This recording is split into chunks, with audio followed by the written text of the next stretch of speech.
Hello বন্ধুরা, দেখো আমরা মালয়েশিয়া পাম বাগানে কাজে এসেছি। দেখো এগুলো সব বড় গাছ ছিল, এখন সব এগুলো গাছ কেটে দিয়ে দেখো নতুন ছোট ছোট সব গাছ লাগিয়েছে।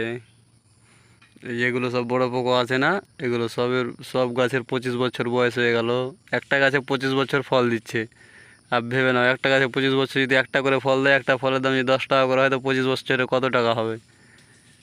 মাসে 2-4বার কাটছি একটা গাছে ফল। বুঝছো, সব পাম অয়েলের বাগান শুধু, আর অন্য কিছুর বাগানই নাই। আজ দেখো আমরা প্রুনিং করতে এসেছি, এই দেখো প্রুনিং করছি।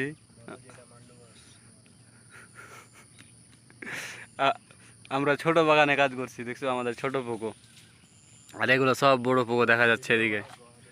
এই দেখো এই আমাদের সন ভাই আছে, সন ভাই প্রুনিং করছে, আমি প্রুনিং করছি।